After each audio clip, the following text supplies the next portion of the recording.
A Ordem do Sapo é uma entidade civil de direito privado. Tem 3 finalidades fundamentais, que são a educação, a cultura e a comunicação. E, partindo desses 3 princípios, engloba muitas outras coisas importantíssimas, que é o civismo, que é a genealogia, o cuidado com a água, com a terra, com a natureza e tudo que diz respeito ao bem-estar das pessoas, do ser humano, né? A ciência, a arte, a música, enfim, tudo isso está englobado nesses 3 fundamentos básicos. Quem fundou esta ordem foi Vasco José Taborda Ribas. Ele era uma pessoa genial, ele fundou a maioria das entidades culturais de Curitiba, como o Centro de Letras do Paraná, que é uma entidade centenária, várias academias, inclusive a Academia Paranaense de Letras. Então, ele tinha uma mente muito fértil, ele criou a Ordem do Sapo. Então, ficamos assim, a primeira fase da Ordem do Sapo foi o jornal que circulou em Curitiba em 1898. A segunda fase foi quando o Vasco Taborda Ribas criou esta soberana ordem. A terceira fase foi quando o Vasco, já com idade avançada, com medo de ir para outro plano, apesar que ele estava bem de saúde, ele pediu para o tio Apolo, que viveu nessa casa, que nasceu nessa casa, eles eram primos, que o tio Apolo não deixasse morrer a Ordem do Sapo, porque eles tinham um quadro de membros desta ordem do baronato, eram pessoas muito importantes e que traziam grandes exemplos para Curitiba, para a sociedade.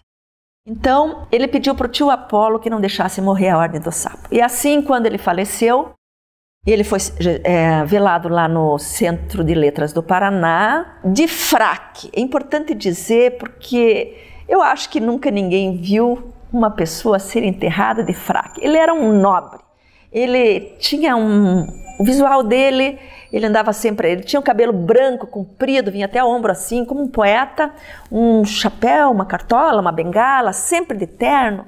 Então era uma pessoa muito elegante, muito conhecida em Curitiba, né? Depois do Vasco veio a terceira fase da Ordem do Sapo, veio sob o comando do Apolo Taborda França.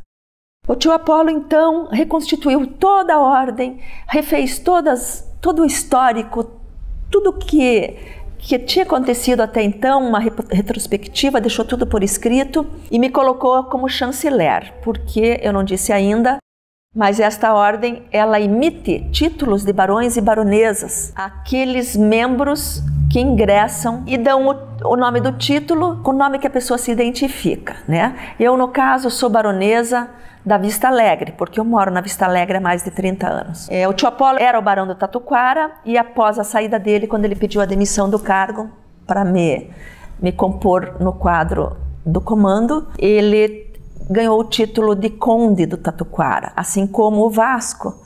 O Vasco, ele era o barão das Araucárias e tornou-se o conde das Araucárias. Então, só houve até agora 2 condes, o Vasco e o tio Apolo. Esse título é pessoal, intransferível e vitalício. Mesmo que a pessoa venha a morrer, quando ela venha a morrer, o nome dela nunca será esquecido. Nós chegamos a um quadro de 100 barões. Então, sempre exaltando aqueles que já se foram e contando as suas qualidades e deixando escrito as suas qualidades para aqueles que hão de vir. Esta entidade, especificamente de educação, cultura e comunicação, ela foi fundada naquele restaurante, naquele clube, que se eu não me engano era um clube ou um restaurante, Sociedade Helvécia, ali na Almirante Tamandaré, no alto da Rua 15, era um clube, né, muito antigo, e ali que eles faziam as suas reuniões. Então ali foi a ata de fundação. E por que o nome do sapo? Ninguém entende.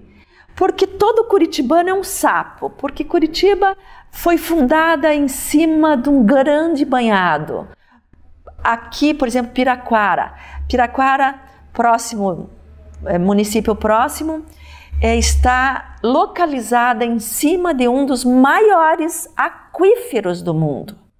Então, muitos países nem conhecem o sapo, muitas cidades nunca viram um sapo.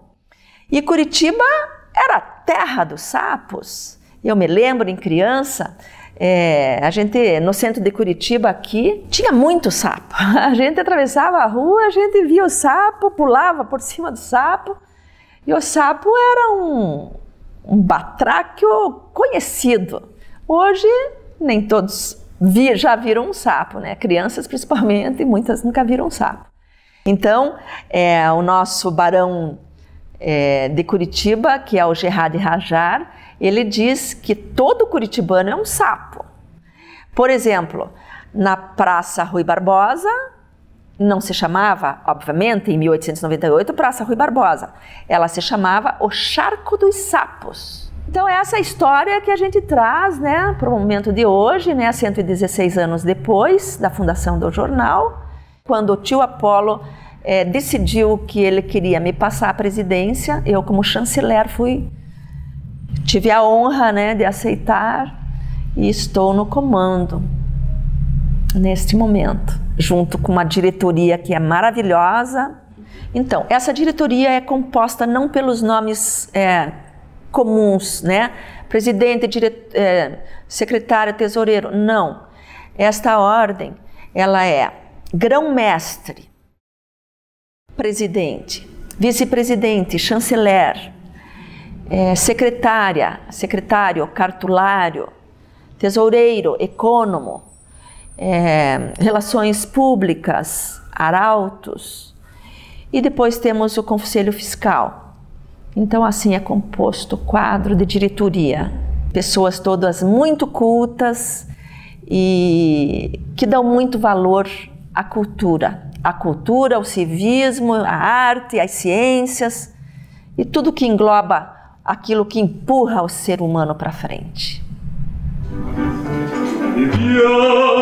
Viviamo nell'icicalici che la bellezza infiora. Fuggevo ora simmetria voluta. Viviamo nel voci fremiti che suscita l'amore, poiché che l'occhio al cuore onnipotente va. Viviamo amore fra i conici più caldiva fiamma.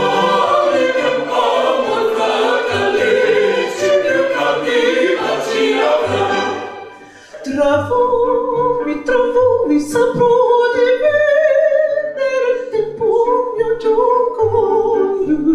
Tutta follia nel mondo che non è più oggi.